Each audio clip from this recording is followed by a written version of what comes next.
दोस्तों, आपका व्यवसाय अध्ययन का पूरा पेपर आ चुका है आपकी स्क्रीन के सामने। कक्षा 12वीं एमपी बोर्ड के बच्चों के लिए सभी बच्चों को ये प्री बोर्ड परीक्षा का पूरा पेपर याद करना है, जो आपकी प्री बोर्ड के लिए तो बहुत ही बेहतर साबित हो ही रहा है। आपकी बोर्ड परीक्षा जो वार्षिक परीक्षा है ना, उसके लिए भी साबित होगा बेस्ट। पूरे 80 नंबर का पेपर आज हम डिस्कस करने वाले हैं। आइए स्टार्ट करते हैं। सभी बच्चे चैनल को सब्सक्राइब कर लेना, ताकि आप लोगों को मैं सारी अपडेट देता रहूं। और आपको पीडीएफ कहाँ मिलेगा इसकी जानकारी भी मैं वीडियो के बीच में आपको दे दूंगा। देखिएगा, पहला क्वेश्चन सही विकल्प चुनकर लिखिएगा। निम्नलिखित में से प्रबंध का उद्देश्य नहीं है। दोस्तों, प्रबंध का उद्देश्य क्या नहीं होता है? तो नौकरी देना नहीं होता है प्रबंध का उद्देश्य। अगला है, प्रबंध के कितने स्तर होते हैं? साथियों, यहाँ पर आप सभी स्टूडेंट को लिखना है, प्रबंध के 3 स्तर होते हैं। ठीक है, आंसर मैं कर रहा हूँ आप लोगों के लिए, आप स्क्रीनशॉट लेते चलना सभी बच्चे, ठीक है ना। और नेक्स्ट क्वेश्चन ये देखिएगा, आपका अगला क्वेश्चन आ चुका है। निम्नलिखित में से कौन सा प्रशिक्षण कार्यस्थल पर दिया गया प्रशिक्षण है? तो कार्यस्थल पर जो प्रशिक्षण दिया जाता है ना, उसको बोला जाता है कार्य बदली प्रशिक्षण। ठीक है, ऑप्शन नंबर फर्स्ट आपका सही होगा। नेक्स्ट है, निम्नलिखित में से कौन सा नियुक्ति प्रक्रिया का चरण नहीं है? तो नियुक्ति प्रक्रिया का जो चरण नहीं है वो आपको विकेंद्रीकरण बताना है।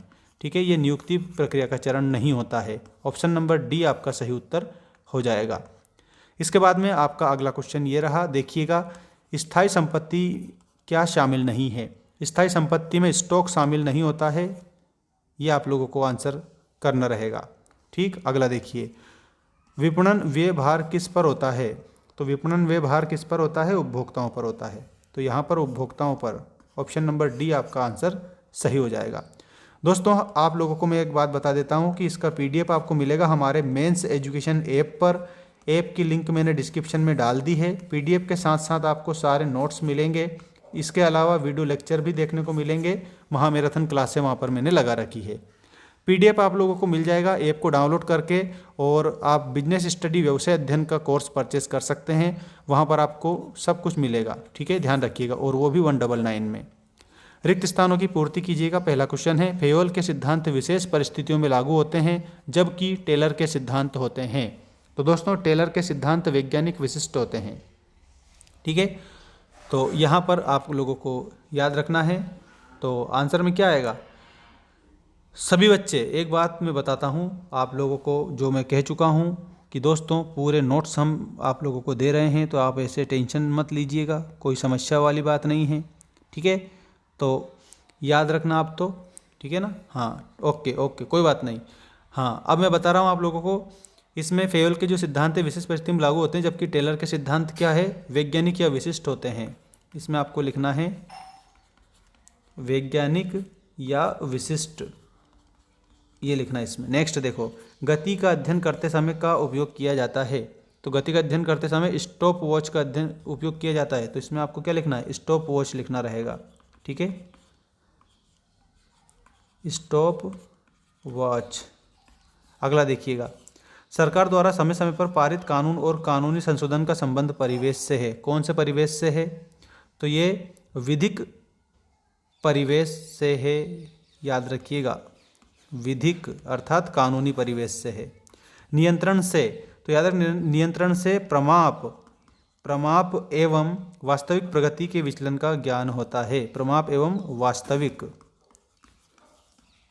ठीक है, प्रमाप एवं वास्तविक विचलन का ज्ञान होता है। अगला नेक्स्ट क्वेश्चन देखिएगा। अच्छा, कमेंट में आप लोग सभी बच्चे जय हिंद का मैसेज करेंगे। अभी मैं आपको नेक्स्ट क्वेश्चन बता रहा हूँ, देखिएगा। दीर्घकालीन वित्त नियोजन वर्ष या अधिक के लिए होता है। तो दीर्घकालीन नियोजन 5 वर्ष या अधिक के लिए होता है। विपणन प्रक्रिया से शुरू होती है और तक पहुंचकर समाप्त हो जाती है। तो विपणन जो प्रक्रिया है ना दोस्तों, वो बाजार विश्लेषण से शुरू होती है। तो यहाँ पर आपको क्या लिखना है? बाजार विश्लेषण। ठीक है, बाजार विश्लेषण से शुरू होती है, और ग्राहक संतुष्टि, ठीक है, ग्राहक संतुष्टि या विक्रय पश्चात सेवा तक पहुंचकर समाप्त हो जाती है। विपणन विश्लेषण शुरू होती है, ग्राहक संतुष्टि या फिर सेवा तक पहुंचकर समाप्त हो जाती है। उत्पाद को सुरक्षित रूप से परिवहन योग्य हेतु बनाने की आवश्यकता होती है। तो इसमें क्या लिखना है? सुरक्षित परिवहन हेतु पैकेजिंग कंटेनर की आवश्यकता होती है। उत्पाद को सुरक्षित रूप से परिवहन योग्य बनाने हेतु पैकेजिंग की आवश्यकता होती है। बेस्ट तो आप लोगों को ऐसे लिखना रहेगा, पैकेजिंग। ठीक है, पैकेजिंग के साथ साथ कंटेनर की भी आवश्यकता होती है। ठीक है, दोनों आप लिख दीजिएगा, पहले पैकेजिंग और उसके आगे कामा लगाकर कंटेनर लिख देना। अब है सही जोड़ियाँ बनाइए वाला क्वेश्चन आपका। सही जोड़ियाँ आपकी आ चुकी है और ये सही जोड़ी में थोड़ा जूम कर देता हूँ, आंसर आपको बता ही रहा हूँ, फिर उसके बाद में सत्य असत्य वाले देखेंगे। विशिष्ट विवरण, इसमें नियम आप लिखेंगे, इसके आगे विशिष्ट विवरण के आगे आपको नियम लिखना रहेगा।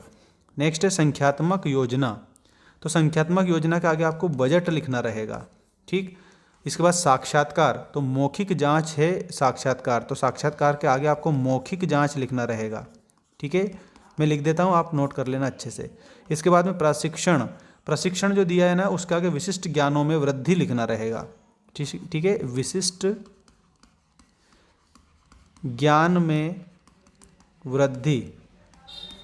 अगला है प्रतिभूतियों का क्रय विक्रय का स्थान, तो दोस्तों वो द्वितीयक बाजार होता है, इसमें आप लोगों को द्वितीयक बाजार लिखना है।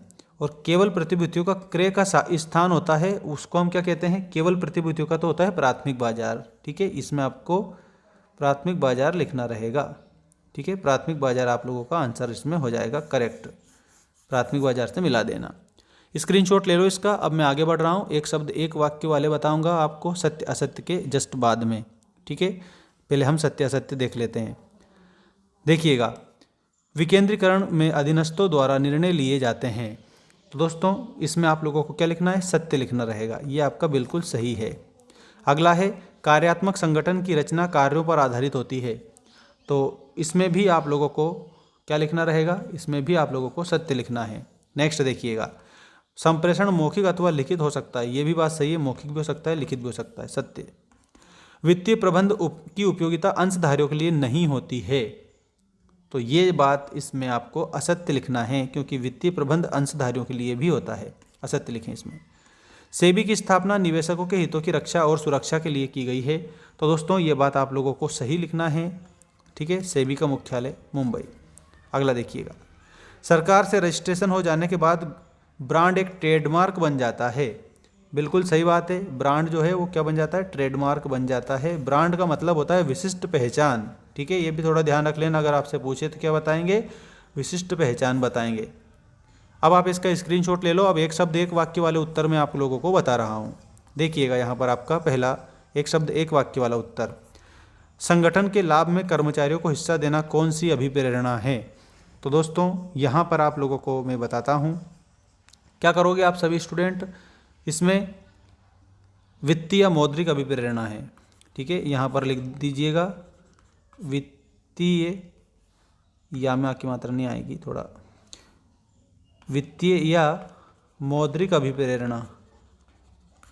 ठीक है, ये लिख दीजिएगा, है ना, और इसके आगे अभिप्रेरणा ये लिखा ही हुआ है। अगला देखो, मास्लो के अनुसार मनुष्य सर्वप्रथम कौन सी आवश्यकता को संतुष्ट करना चाहता है, तो इसमें आपको याद रखना है शारीरिक या दैहिक आवश्यकता। ठीक है, इसमें आपको लिखना है शारीरिक या दैहिक। सेकंड में, नियंत्रण प्रक्रिया का प्रथम चरण क्या है, तो नियंत्रण प्रक्रिया का प्रथम चरण होता है प्रमापों का निर्धारण। इसमें आपको प्रमापों का निर्धारण ऐसे लिखना रहेगा, प्रमापों का ये हुआ निर्धारण। ठीक है, ये लिख दीजिए। अगला है आपका कच्चा माल क्रय करने के लिए किस पूंजी का प्रयोग किया जाता है, तो कच्चा माल के लिए कार्यशील पूंजी का प्रयोग किया जाता है, इसमें आपको कार्यशील पूंजी आंसर करना होगा। ठीक है, कार्यशील पूंजी आपका इसमें सही उत्तर हो जाएगा सभी बच्चों का। नेक्स्ट है चालू संपत्ति एवं चालू दायित्व के अंतर को क्या कहते हैं, तो चालू संपत्ति एवं चालू दायित्व का होता है वो भी कार्यशील पूंजी ही होता है, कार्यशील पूंजी ही इसमें इसको कहते हैं कार्यशील पूंजी। ठीक है, दो में कार्यशील पूंजी आ जाएगी आपकी। अगला है ISI मार्क वस्तु पर क्यों लगाया जाता है, तो गुणवत्ता के प्रमाणीकरण हेतु। इसमें आपको लिखना है गुणवत्ता के प्रमाणीकरण हेतु, प्रमाणीकरण हेतु। अगला है खाद्य पदार्थों में मिलावट रोकने के लिए कौन सा अधिनियम बनाया गया है, तो दोस्तों ये अधिनियम है खाद्य मिलावट निवारण अधिनियम 1954। ठीक है, इसको मैं यहाँ पर लिख रहा हूँ नीचे, आपको नोट कर लेना है इसको। खाद्य मिलावट निवारण अधिनियम, मिलावट निवारण अधिनियम 1954। ठीक है, ये आप लोगों को आंसर इसमें ऐसे लिखना है।